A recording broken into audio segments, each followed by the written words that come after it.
Shalom Bapak Ibu Saudara yang dikasihi oleh Tuhan kita Yesus Kristus. Jumpa kembali di dalam podcast Mutiara hari ini.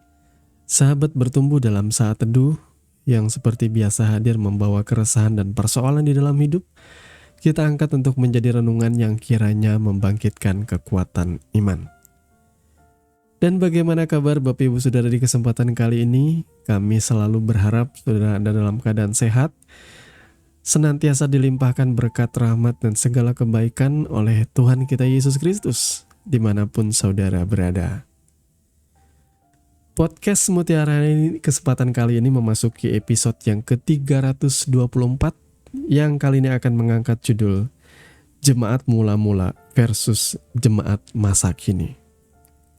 Nas firman Tuhan terambil dari Roma pasal 8, ayat 33 sampai dengan ayatnya yang ke-35 yang berkata, "Siapakah yang akan menggugat orang-orang pilihan Allah? Allah yang membenarkan mereka. Siapakah yang akan menghukum mereka? Kristus Yesus yang telah mati, bahkan lebih lagi yang telah bangkit, yang juga duduk di sebelah kanan Allah, yang malah menjadi pembela bagi kita. Siapakah yang akan memisahkan kita dari kasih Kristus? Penindasan atau kesesakan atau penganiayaan atau kelaparan atau ketelanjangan atau bahaya atau pedang?" Amin. Mari kita berdoa. Bapa, di dalam nama Tuhan Yesus, sebentar kami akan bersama-sama merenungkan kebenaran firman-Mu Tuhan di dalam saat teduh kami. Tuhan, kami mohon hikmat dan pengertian yang daripada Engkau, ya Roh Kudus yang memimpin setiap kami, supaya kami mengerti apa yang menjadi maksud dan rencana-Mu melalui kebenaran firman-Mu. Di dalam nama Tuhan Yesus kami berdoa. Amin. Bapak Ibu Saudara yang dikasihi oleh Tuhan kita Yesus Kristus ya. Kalau kita bicara soal jemaat mula-mula dan jemaat masa kini, apakah ada perbedaan? Kira-kira jemaat mana yang paling berkualitas, saudara? Harapannya ketika kita mendapatkan jawaban lewat renungan kali ini, kita bisa mengevaluasi kehidupan rohani kita. Kita bisa berbenah. Kita bisa memperbaiki apa yang kurang. Nah, terus terang aja, semakin kita tua, semakin kita dewasa. Seperti saya yang sudah mulai menginjak usia mau 44 tahun ini, saya mulai menyadari bahwa kesehatan itu penting ya. Kata orang, life begins at 40. Pada usia 40 tahun biasanya orang mulai menuai apa yang ia tabur di dalam dagingnya, termasuk kebiasaan-kebiasaannya. Kalau saudara adalah orang yang suka mabok-mabokan, minum minuman keras, suka ngerokok, suka menikmati hal-hal yang najis, yang kotor di dunia ini, tidak menjaga kesehatan, suka makan junk food, suka makan segala hal yang mengandung kolesterol, kemudian juga asam urat dan sebagainya. Biasanya di umur 40 tahun, orang mulai menuai sakit penyakit. Beberapa teman saya, tanpa bermaksud untuk mendiskreditkan mereka, udah duluan pulang ke rumah Bapa di sorga. Karena banyak diantaranya yang tidak memikirkan kesehatan. Semua makanan dihantam terus. Tidak punya hikmat untuk menahan diri. Sehingga ada beberapa di antara mereka yang tidak pernah general check up, tidak pernah memeriksa kesehatan. Ternyata mereka lewat. Oleh karena apa? Oleh karena tekanan darah tinggi, oleh karena asam urat, kolesterol, oleh karena jantung, dan komplikasi semua penyakit-penyakit itu. Jadi Bapak Ibu Saudara yang dikasihi oleh Tuhan kita Yesus Kristus, kita harus waspada sebagai jemaat Tuhan. Harus memperingatkan diri kita sendirilah. Kita mesti alert. Kita mesti memberikan warning kalau kita sudah mulai keluar jalur. Penting sekali medical check up. Ya saudara ya, sama seperti kita juga harus menyelidiki hati kita. harus menyelidiki hidup kita. Dari kita bertobat dulu mengikuti Yesus sampai hari ini. Apakah kita sudah melakukan check up? Kalau di dalam Alkitab itu selidiki hatiku ya Tuhan. Selidiki aku ya Tuhan. Apakah hatiku masih mengasihi Engkau? Itu sama seperti ada pujian rohani juga seperti itu ya liriknya. Apakah hatiku masih lurus atau sudah mulai bengkok atau mulai serong? Apakah kasihku kepada Tuhan jauh lebih besar daripada kasihku kepada dunia dan segala kenikmatan di dalamnya? Penting kita untuk melakukan check up, kontemplasi atau merenung hari-hari ini.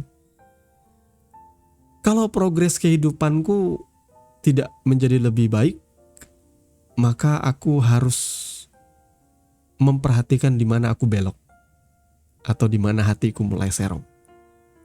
Itu namanya evaluasi. Di usia 43 jalan 44 tahun ini, saya dengan mandiri membeli ada yang namanya alat untuk mengetes gula darah, kolesterol, dan asam urat.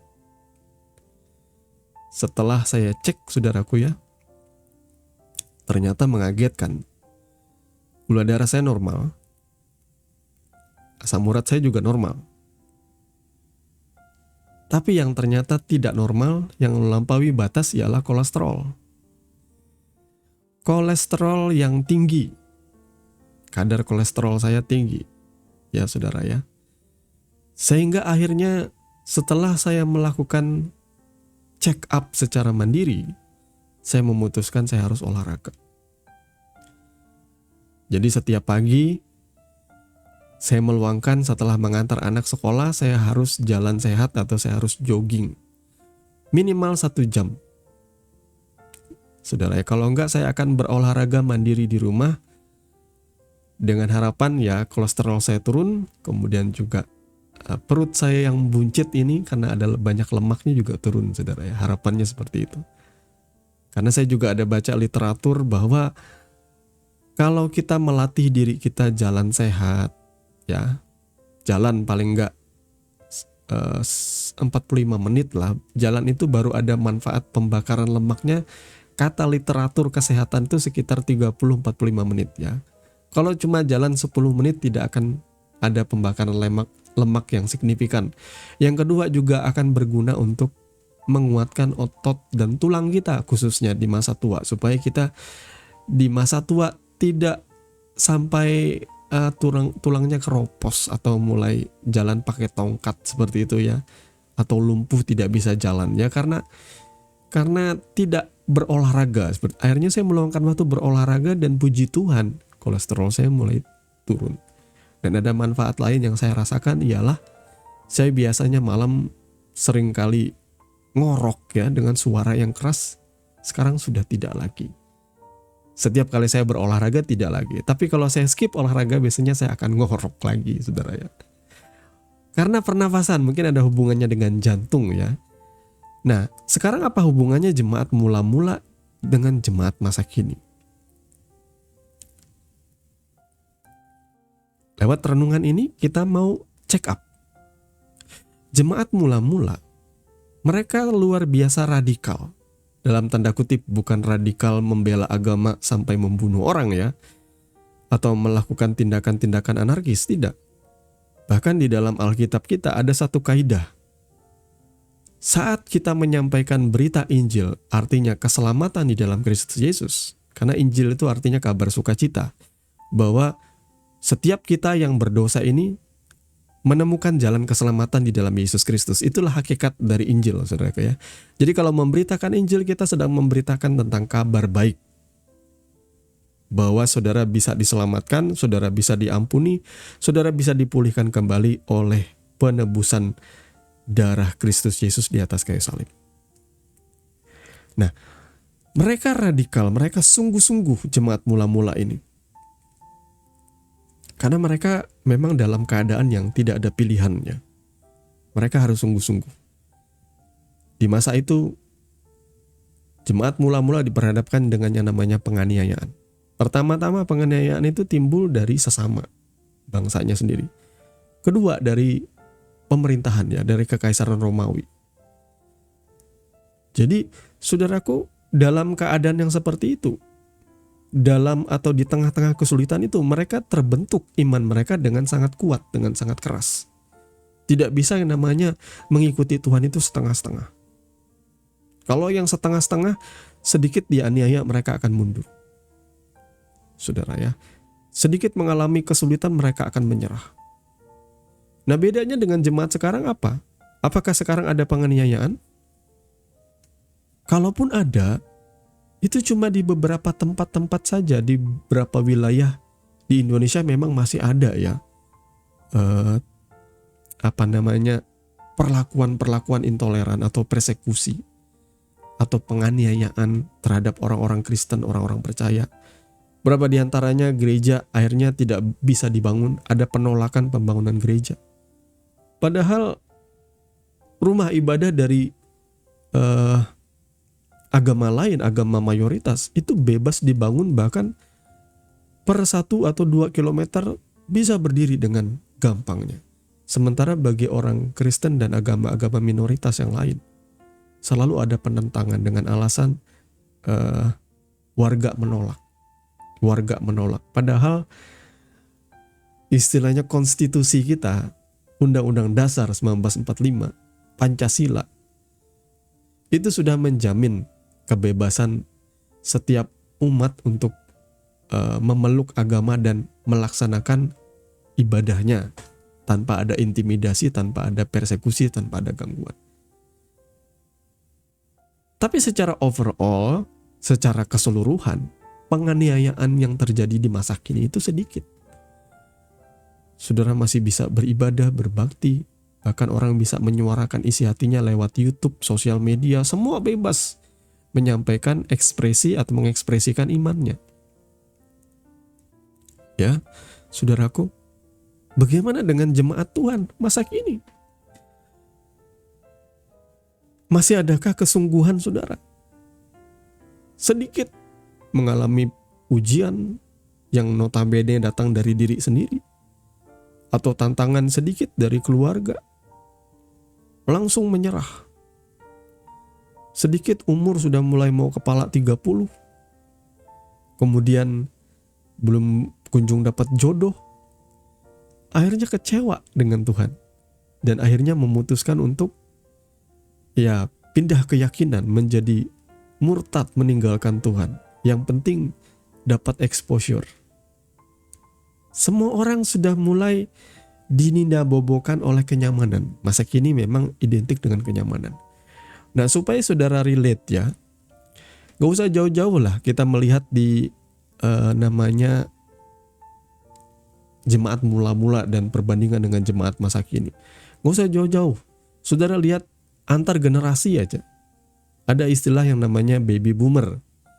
Baby boomer itu adalah ledakan kelahiran. Biasanya orang-orang ini kelahiran dari tahun sekitar pasca Perang Dunia Kedua ya. Pasca Perang Dunia Kedua itu sekitar tahun 1945 lah kalau di Indonesia ya. Setelah itu kan damai ya. Periode damai 1948 paling tidak lah, pertempuran terakhir ya untuk membersihkan tentara Belanda yang menjajah Indonesia. Nah, setelah itu Indonesia kan damai. Nah, setelah itu kan terjadi ledakan ya. Ledakan, orang-orang sudah mulai damai, kawin mengawin, akhirnya banyak anak. Saudara tidak usah heran ya, di masa itu tidak ada KB. Kemudian orang tua kita itu biasanya bersaudara bisa banyak sekali. Bisa ada yang 7, ada yang 9, ada yang bisa lebih dari 10. Ya karena itulah namanya baby boomer, ledakan setelah pasca perang ya. Kemudian ada namanya generasi X, kemudian ada yang namanya generasi milenial, ada yang namanya generasi Z atau Gen Z. Saudara bisa bedakan setiap generasi ini mentalitasnya beda. Orang zaman dulu nggak ada yang namanya parenting kalau yang kayak sekarang gitu ya. Anak bandel langsung ditempeleng, langsung dipukul, langsung dihajar kalau dia nakal ya. Kalau di sekolah zaman sekarang ya, Gen Z atau generasi Alpha, Gen Z sih lebih tepatnya ya. Kalau gurunya mendisiplinkan, gurunya dilawan, diajak duel. Kalau zaman dulu ya, kita didisiplinkan guru, kita takut. Kalau sampai ketahuan orang tua lebih takut lagi. Karena apa? Karena ditambahin di rumah. Makanya generasi Z sekarang itu sudah mulai kehilangan yang namanya adab, sopan santun dengan orang yang lebih tua. Sudah tidak ada sopan santunnya ya. Apa-apa sekarang langsung diurusannya dengan hukum, dilaporkan. Guru salah sedikit aja menjewer anaknya. Kita ingat zaman dulu saudara ya, bandel nakal itu dijejer di baris di depan kelas, dipukul pakai pengki atau pakai sapu atau pakai mistar kayu itu. Tetapi kalau sekarang kita mengingatnya, semua hal yang dilakukan oleh guru itu menjadi sebuah kenangan manis. Tidak ada satupun di antara kami yang membenci guru. Setelah kita sudah selesai, kita reunian, kita kayak teman dengan guru-guru itu. Sangat baik mereka. Kita mengingat kalau tanpa mereka mendidik seperti itu, kami mungkin tidak tahu adat, tidak tahu sopan santun, tidak tahu bagaimana menghormati orang yang lebih tua. Nggak kayak zaman sekarang gitu ya, orang bisa sembarangan mengekspresikan dirinya demi kebebasan berpendapat atau apa, tapi nggak ada sopan santunnya. Yang kedua, daya tahannya tuh nggak ada. Entah ada Gen Z yang berkualitas seperti Bernadia, Ripka gitu ya, tapi ada Gen Z juga yang toksik hari ini ya. Jadi dalam perjuangan hidupnya tidak ada. Sedikit masuk ke dalam dunia kerja sudah pengen resign, gak kuat. Ya karena apa? Karena kita dibesarkan dengan kenyamanan. Sekali lagi itulah perbedaannya jemaat mula-mula dengan jemaat masa kini. Jemaat mula-mula dibesarkan dengan penganiayaan. Jemaat masa kini ya, berita Injil sudah genap. Semua orang sudah bisa memegang Alkitab. Semua orang sudah bisa membaca Alkitabnya sendiri. Semua orang bisa berbakti ke gereja, beribadah tanpa ada tekanan. Walaupun ya masih setiap kali Natal atau Paskah ibadah kita harus dijagai polisi, jangan-jangan ada bom yang ditaruh ya. Tetapi ya banyak kali sekarang sudah jauh lebih bersih lah daripada yang dulu-dulu saudara ya. Sekarang kita jauh lebih aware ya. Kita jauh lebih waspada dan sudah mulai ada yang namanya toleransi lah. Sudah mulai ada benih-benih toleransi antar umat beragama. Karena begitu banyak netizen yang menyuarakan keresahannya di sosial media, tentu orang akan mulai introspeksi diri. Tapi sekali lagi, kenyamanan hidup, orang mulai bermimpi pengen kaya. Nah sekarang berita Injilnya sudah mulai melemah juga, nggak kayak dulu lagi. Coba saudara bayangkan, bandingkanlah pengajaran dari gereja mula-mula dengan gereja zaman sekarang. Gereja mula-mula itu sangat kuat menyuarakan tentang Kristus, hidup benar, kesucian, kesungguhan mengikuti Tuhan, menyangkal diri, memikul salib. Hari ini menu khotbah di dalam gereja tidak jauh dari yang namanya kaya. Semakin kaya, luar biasa kaya, cuma itu pesannya. Teologi kemakmuran sudah mulai masuk. Semua orang dininabobokan dengan janji, kalau engkau memberi banyak, engkau akan menuai banyak. Berita Injilnya lemah. Makanya, hari ini, kelemahan di dalam gereja ialah mereka menggantikan pesan yang terkuat di sepanjang masa, yakni berita Injil Kristus Yesus, diganti dengan pertunjukan-pertunjukan yang seru. Makanya jemaat Tuhan mulai lemah, saudara ya. Saya tidak akan heran ya kalau misalnya dulu ada penyanyi rohani yang luar biasa, yang lagunya selalu saya setel di siaran radio rohani, saudara ya.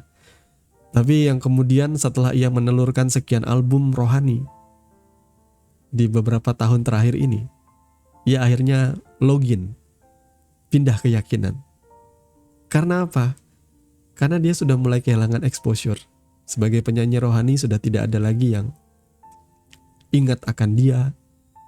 Akhirnya mulai murtad meninggalkan Yesus. Dan dia mendapat exposure setelah itu. Tapi apalah artinya kita mendapatkan seisi dunia ini tapi kita kehilangan nyawa kita. Pesan ini sudah tidak ada lagi. Ingatlah saudaraku, kalau Yesus saja rela mati, menyerahkan nyawanya, karena begitu besar cinta kasihnya kepada saudara dan saya. Masakan umatnya tidak mati-matian juga bagi Kristus ya. Yesus sendiri berkata bahwa perjuangan kita di dunia ini tidak sampai meneteskan darah yang mengerikan, saudara ya. Ini peringatan bagi kita ya. Perjuangan kita itu tidak sampai yang serem-serem banget. Kalaupun ada orang yang dianiaya, itu para rasul dan sebagainya, mereka adalah pionir dalam pelayanan. Tapi bagaimana dengan jemaat atau dengan pastor-pastor yang mewakili para rasul hari ini, masa kini gitu ya? Apakah mereka juga rela menderita, rela teraniaya bagi berita Injil? Yang saya lihat enggak seperti itu. Pastor-pastor sudah mulai gayanya flamboyan, sudah mulai menyesuaikan dengan zaman lah. Ya akhirnya hari ini, kalau zaman dulu pastor itu dianiaya demi berita Injil. Mereka bahkan rela keliling dari satu kota ke kota lain, dari satu desa ke desa lain, demi membawa kabar baik sukacita di dalam Kristus Yesus. Nah kalau hari ini gak kayak gitu. Kalau mau turun ke desa-desa ya minimal kabupaten lah. Ya pesannya harus hotel minimal bintang 3, kalau boleh bintang 4. Kalau enggak ya enggak jadi. Mesti ada kontrak sebelumnya. PK sekian, persembahan kasih, artinya amplopnya sekian. Kalau enggak dikasih enggak turun ke desa. Ya, kalau ada prospek baru bisa bangun gereja di sana. Lihat penghasilannya dulu. Ya, taruh pembicara tamu, artis rohani didatangkan, balik modal enggak? Kalau enggak balik modal, tutup gerejanya, buka di tempat lain. Gereja sudah jadi kayak franchise, persis kayak usaha yang punya cabang di mana-mana. Tapi yang dikejar itu cuan, bukan Tuhan, tapi cuan sebenarnya. Inilah keadaan gereja hari-hari ini, lemah. Akhirnya berita Injilnya lemah, sehingga tidak heran kualitas jemaatnya pun lemah. Nggak usah lah dibanding kayak gitu ya dengan kami yang bertobat di tahun 90-an akhir. Dengan jemaat hari ini saya melihat sudah kurang begitu bergairah, sudah kehilangan apinya. Fokus hari ini hanyalah pelayanan gereja. Tapi berbuah bagi Kristusnya sudah enggak? Lagi-lagi fokusnya kalau cuma pengen hidup diberkati, berlimpah-limpah, hidup mewah, akhirnya fokusnya hanya menabur saja ke gereja, menyumbangkan banyak uang ke gereja, dan akhirnya kecewa, meninggalkan Tuhan. Mari Bapak Ibu Saudara yang dikasihi oleh Tuhan kita Yesus Kristus, kita introspeksi lagi dengan diri kita. Tuhan memberikan kita kebebasan. Jemaat masa kini dengan jemaat mula-mula tentu berbeda. Tetapi kalau kita bisa mempertahankan iman kita sebagai jemaat masa kini, saya bisa katakan tantangan kita di akhir zaman memang lebih berat. Kenapa lebih berat? Karena kalau di dalam penganiayaan kita bisa menyesuaikan diri. Kita tahu bahwa kita akan kehilangan nyawa kita. Tapi mental kita jadi kuat di masa gereja mula-mula. Tapi di zaman sekarang, orang dinindabobokan dengan kedamaian, dengan kenyamanan. Itu tantangannya jauh lebih berat karena kita bertempur dengan diri kita sendiri. Dengan ego, dengan hawa nafsu kita. Itu jauh lebih berat, saudaraku ya. Jadi ada sebuah pepatah yang saya ingat. Tidak ada kebebasan yang sejati tanpa kebebasan untuk memilih yang salah. Saudara perhatikan ya. Kalau Tuhan pengen mencari penyembah, lah dia tinggal ciptakan robot yang bisa taat doang. Bisa kan? Dia program robot yang hanya bisa memilih untuk taat. Nah, robot yang diprogram untuk taat, bisa dibilang nggak kalau itu adalah ketaatan sejati? Enggak kan? Ketaatan sejati itu lahir dari seseorang yang bisa memilih untuk tidak taat. Makanya di Taman Eden, Adam dan Hawa itu jatuh dalam dosa. Karena mereka bisa memilih untuk tidak menuruti Tuhan. Tapi kalau mereka menuruti Tuhan, maka itu adalah ketaatan yang sejati. Namun masalah mereka tentu tidak cuma itu. Mereka tidak taat, mereka jatuh dalam dosa. Masalah terbesar mereka ialah mereka tidak bertobat. Mereka tidak memohon pengampunan. Mereka tidak memohon dipulihkan kembali. Itu pula yang terjadi kepada Yudas, ya. Renungan seri pendalaman Alkitab kemarin itu sudah memasuki episode di mana kita membahas tentang Yudas, saudara ya. Nah, Yudas di sini dia juga adalah salah satu dari 12 murid, dan dia adalah contoh jemaat masa kini yang dipikirannya cuma mamon, cuma uang, cuma cuan. Akhirnya kekuatan imannya nggak kuat.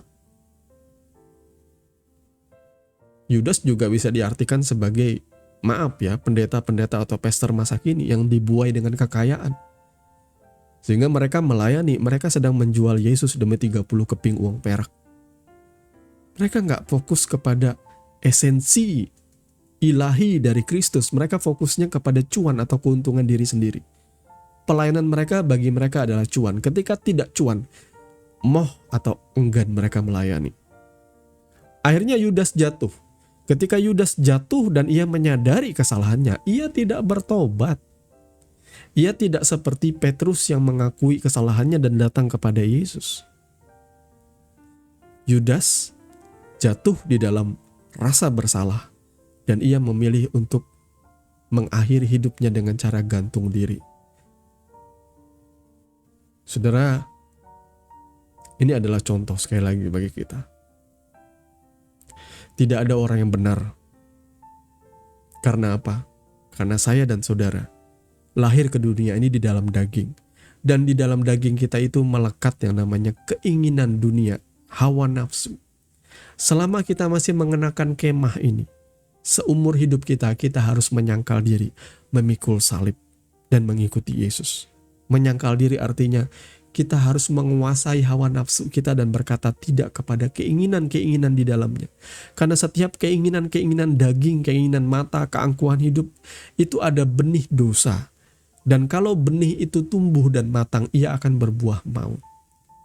Maka kalau kita mengikuti Tuhan sungguh-sungguh, buah dari kehidupan kita ialah penguasaan diri. Kita berbuah kasih, sukacita, damai sejahtera, dan seterusnya. Sampai kita memiliki yang namanya kebaikan, ya, kesabaran, kelemah lembutan, sampai pada puncaknya ialah penguasaan diri. Saudara yang pemarah, dulunya sebelum mengikuti Tuhan Yesus, saudara adalah orang yang sangat garang. Saudara adalah orang yang sangat menyeramkan. Tapi ketika saudara mulai mengikut Tuhan, saudara mulai belajar mengekang hawa nafsumu. Dan oleh pertolongan Roh Kudus saudara mampu. Akhirnya saudara menjadi pribadi yang lemah lembut. Contoh di Alkitab siapa? Musa. Musa ketika ia melihat saudaranya dianiaya oleh orang Mesir, dia dengan beringasnya membalas orang Mesir itu dan dia bunuh. Tapi kemudian ketika ia diproses oleh Tuhan selama 40 tahun di padang gurun Midian, ia dipercayakan untuk memimpin satu bangsa yang besar. Dan Alkitab berkata, Musa disebut sebagai salah satu orang yang paling lemah lembut di bumi. Bayangkan dari orang yang garang tadi menjadi orang yang paling lemah lembut. Saudara lihat, pembentukan Tuhan. Inilah yang harus kita introspeksi dari diri kita. Apakah progres kehidupanku dulu dan sekarang? Apakah aku jadi semakin baik? Semakin seperti Kristus? Atau malah semakin mirip dunia ini? Tuhan kiranya memberkati kebenaran firman-Nya. Mari kita berdoa. Bapa, di dalam nama Tuhan Yesus, terima kasih karena Engkau sudah mengajar kami. Dan saat ini kami mau melakukan kebenaran firman-Mu. Tuhan, tolong kami supaya kami boleh berjalan di dalamnya. Berkati kami semua Tuhan yang sudah mendengarkan firman dan dengan sungguh-sungguh mengikuti setiap renungan dan kami belajar untuk hidup di dalam kebenaran firman.